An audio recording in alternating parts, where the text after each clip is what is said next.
Now at 10, Webb City authorities investigate the cause of a fatal Thursday night fire. Plus, Miami, Oklahoma renames an intersection to honor a man who was a community fixture. Plus, Coffeyville, Kansas gets into the holiday spirit with some haunted history tours. The 4 states' most watched news starts now. A late night house fire claims the life of a Webb City man. A Thursday night house fire claims his life. It happened last night around 10:15 on South Oronogo Street in Webb City. Fire crews found 50-year-old Wyatt J. Fiker unresponsive. He died at the scene. There were no other occupants in the home at the time, and the cause of the fire is believed to be accidental. We'll turn straight to meteorologist Lindsay Gaffney for a first look at weather. Well, temperatures today got up to mid-70s, 76 for our high, 42 for our low. So we're a little bit cooler than average, but for our lows, a little bit warmer than average for our highs. Now, we're just going to continue to warm up over the next couple of days. We've got a couple of clouds pushing in, mostly just partly cloudy skies for the night. Really not looking at much overcast even through the next couple of days. Now, temperatures again dropping back down through the 40s into mid to upper 40s again tonight. So we are going to continue to warm up slowly but surely. I'll have more details coming up. All right, Lindsay, thanks. AAA wants to remind drivers about Missouri's Move Over law. The reminder comes just ahead of the National Move Over Awareness Day tomorrow. The law is the Show Me state requires drivers to change lanes when approaching MoDOT vehicles, law enforcement vehicles, or any other emergency vehicle, including tow trucks with lights flashing. If drivers can't change lanes safely, they must slow down as they pass the emergency vehicles. AAA hopes to cut down on the number of reported emergency responder and roadside assistance fatalities through this simple act of awareness. An intersection in Miami, Oklahoma has a new name to honor a community fixture. The city held a ceremony today renaming the intersection of Highway 69 located in front of the Miami Walmart. The intersection, now known as Chuck Stott's Way, will honor the late store manager for his service and dedication to the community. Chuck Stotts had a 40-year career with Walmart and served as store manager for nearly 30 years. I'm so proud to be part of that, a community that appreciates my husband and has bestowed this honor on him. He was a good man. There are a lot of good men in this community and good women, and it's just nice to see that that's appreciated and honored. Stotts passed away in March of last year. Pitt State University honored some of its alumni for their accomplishments. 3 recipients received the Outstanding Alumni Award and 2 recipients got the Gold Alumni Award. They each shared how Pitt State shaped not only their careers, but also who they are as people. To be here, it means to be home. I grew up in Pittsburgh, Kansas for a long time. My mom went to school here, so I really got exposed to the Pittsburgh culture early on in my life. But now as a alumni and now professional, it means a lot to come home and see familiar faces. PSU homecoming activities continue, starting with a parade at 9 a.m. The game starts at 2 p.m., all happening tomorrow. Coffeyville, Kansas is getting ready to host its annual Haunted History Tours this weekend. Visitors 21 and up will get the opportunity to hear eerie tales from ghostly legends about Coffeyville's past and walk through historical sites to listen to stories that haunt the town. That will include stories about the Brown Mansion. The Brown Mansion used to host several haunted paranormal activity hunts with different organizations, and they are really the hub of the paranormal activity here in town. The event continues into tomorrow. All proceeds go to the historical development of Coffeyville. FFA members got to teach third graders in Carthage how their food gets from the farm to the table. That story's coming up, but later. It's almost time for another 4-state Friday night. John Dales and the rest of the KOAM sports team brings us the biggest high school football games, including the game of the week between Nevada and Mount Vernon.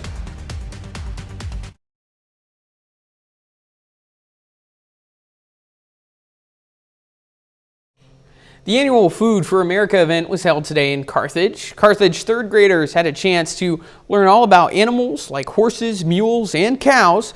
The students also getting to see a tractor exhibition. The event teaches the students about the process of how their food gets from the farm to their plate. I think, getting that hands-on experience of agriculture, it is so important because, again, they need to know where their food comes from and they need to know the how. And I think it's just so important.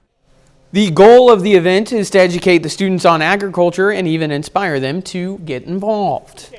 To find plenty of good eats at the Maple Leaf Festival, just follow your nose. The aroma led plenty of people to Brats on the Square this afternoon. It's your traditional fundraiser by the Rotary Club. For $10, people get a grilled brats with chips, a drink, and a cookie. The proceeds benefit high school scholarships and worldwide polio eradication. Mainly to raise funds for scholarships and for polio eradication. We provide scholarships to the local Carthage High School. Last year we did 10 $1,000 scholarships, and this is a way for us to continue that tradition. The brats sale is over for today, but you'll find them again tomorrow from 11 until 2 on the southeast side of the square. And if you missed out on the Carthage Maple Leaf Festival today, don't worry. Events still go on for a full day tomorrow. That's including a car show on Grand and a tractor show at Central Park, both starting at 8 a.m. Of course, the massive Maple Leaf Parade begins at 9. A Renaissance Festival runs from 2 p.m. to 6:30 at Faith Lutheran Church. A truck and tractor pull at 5 p.m. at Gardner Downs Racetrack. And another free concert on the square at 7 tomorrow evening. It features the country rock pop band Midnight South. If you're looking for events in your 4 states but don't know where to turn, we've got you covered. Just scan this QR code on your screen. It'll take you to our events page on our website. Find family-friendly events in the area like Carthage's Maple Leaf Festival anytime, anywhere in the 4 states. KOAMnewsnow.com/events or scan that QR code. Well, Lindsay is going to come back with a full look at our forecast, and a little later, we're getting closer to the latest edition of 4 State Friday Night. Stick with us. Now.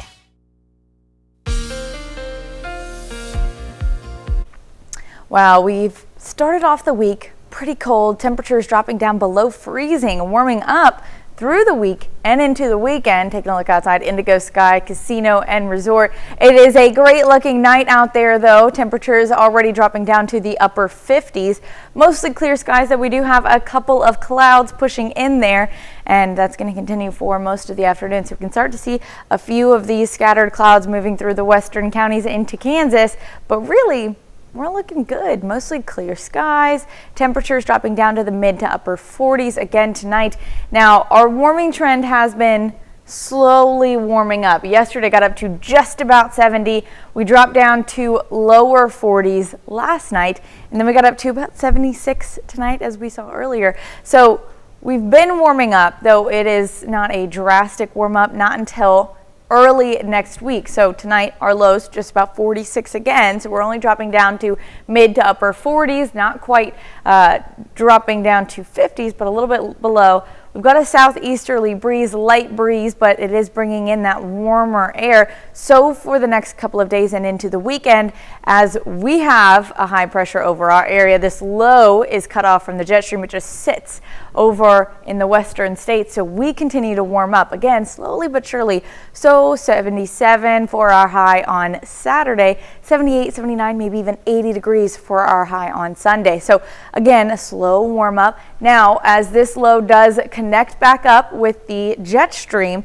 and then it will start to propagate eastward and move over our area, bringing a warm front. So we're going to have a couple of scattered shower chances on Monday, not until after late afternoon, early evening, so around 6 p.m. You can start to see some of these isolated showers pushing in, and again, a few more will spike up after this in the overnight hours. Now, not a ton of accumulation, but it will be a little bit of rain, and we haven't seen any rain for about a month.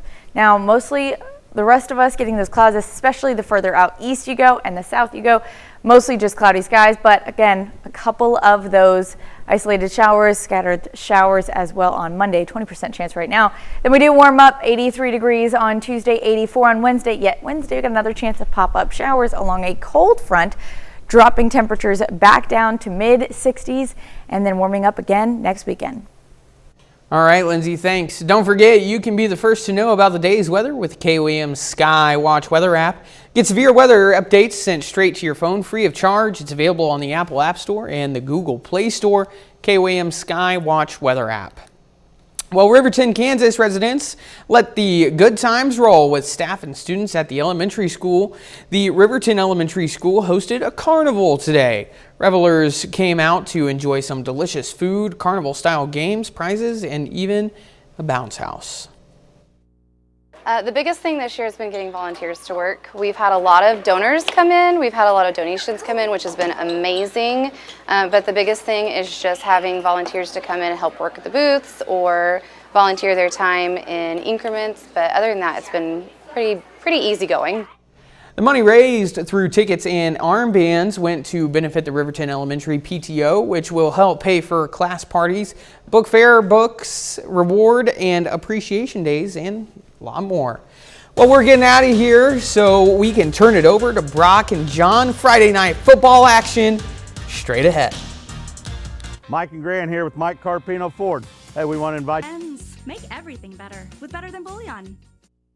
You're watching 4-State Friday Night, proudly sponsored by GN Bank, Crawcan, Sticklin & Sticklin Law Firm, and Macco Builders.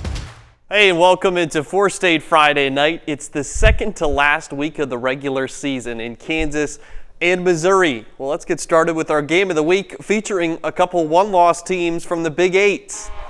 It's homecoming night and senior night at Logan Field in Nevada. Tigers host Mount Vernon for a Big 8 conference game. Mountaineers receive the opening kickoff, their third offensive snap of the game. Braden Dodson takes the handoff right up the middle. He finds daylight and takes this one to the house. Mount Vernon strikes first and takes a 7-0 lead. Nevada goes 3 and out on its first possession, but recovers the muffed punt. That gives the Tigers some life, and their QB, Kellen Braden, keeps it on the read option, gets around the edge and scampers into the end zone.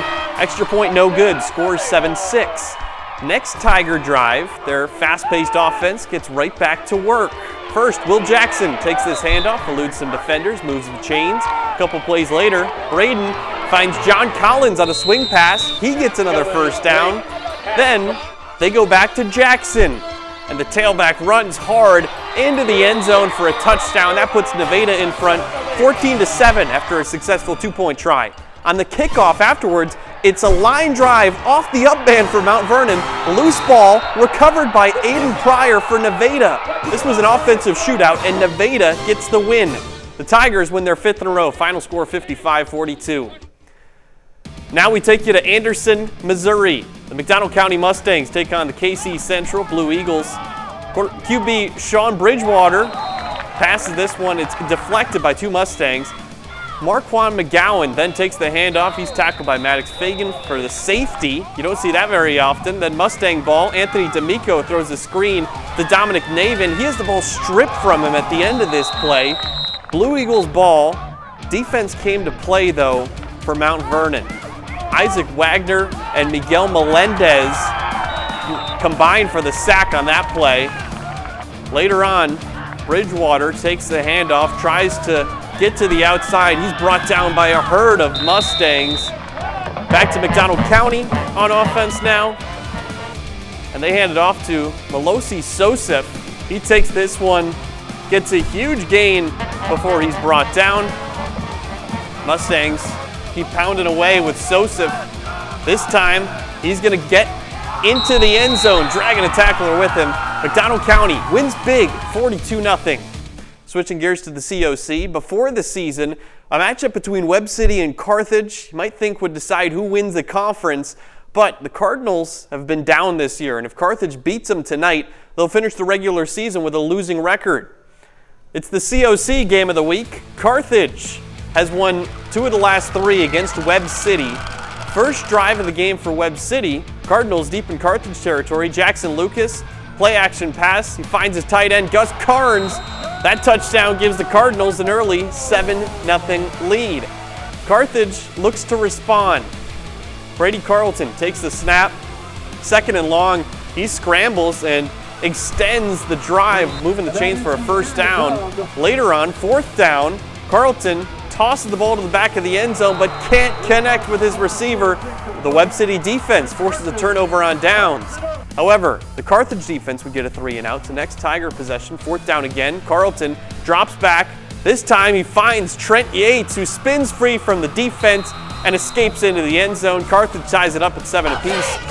Final seconds of the first half. Webb City trying to get points before halftime, but Jordan Brunner comes crashing in to get the sack. Low-scoring game all the way throughout, but Carthage hangs on to win it, 14-13. And as we go to break, here are some more final scores from around the area.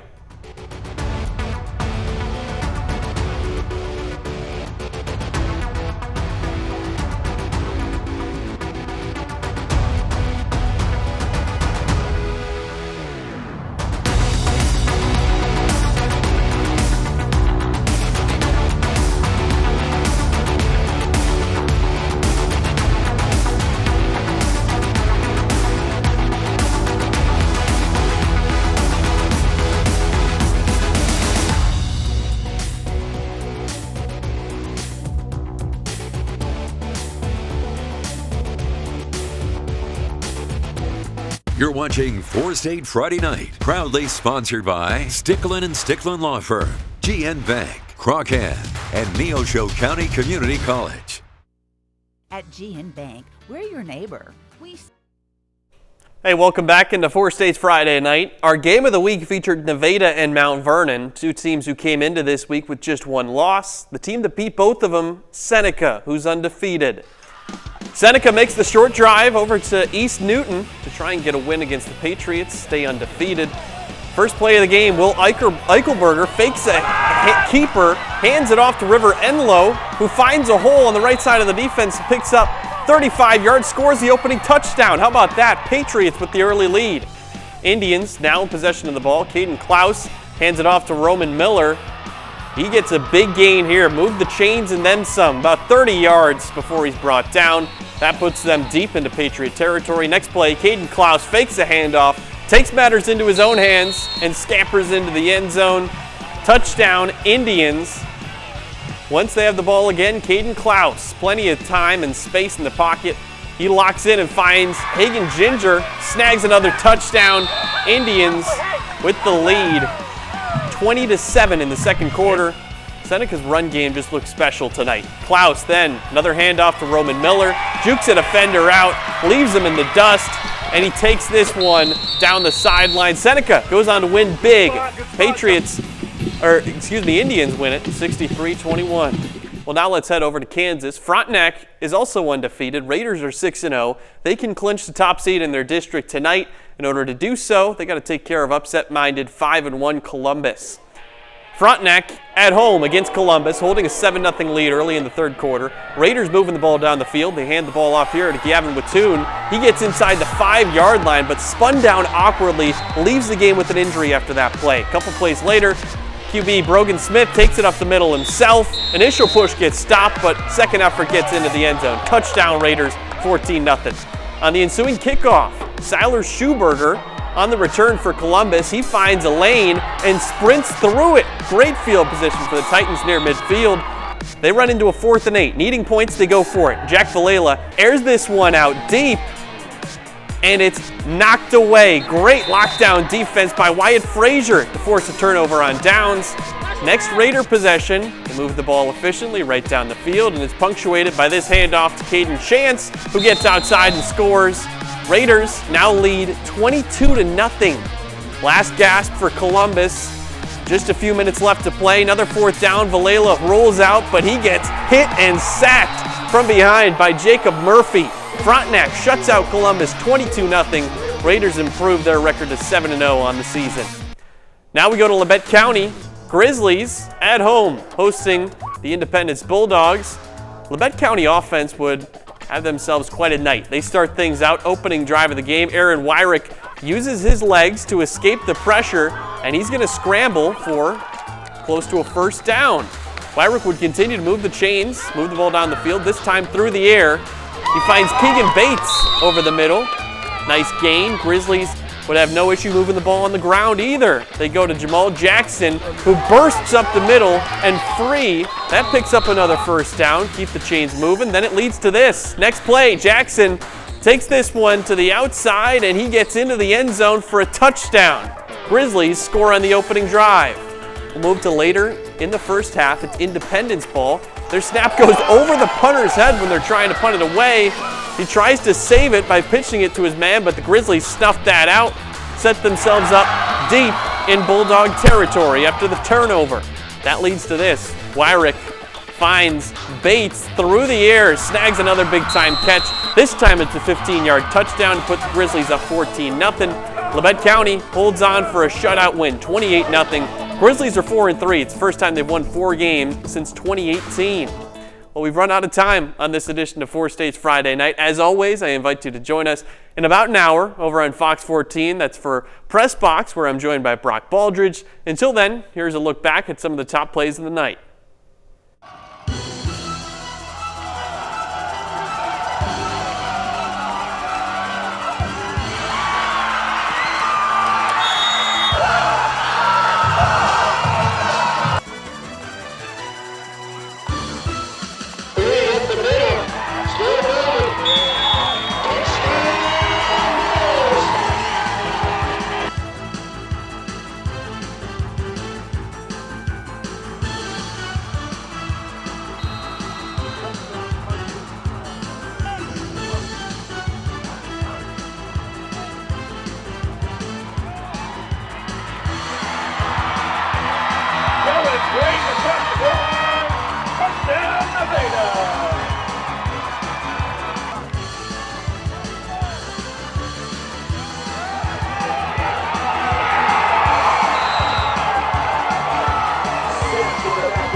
Closed captioning is brought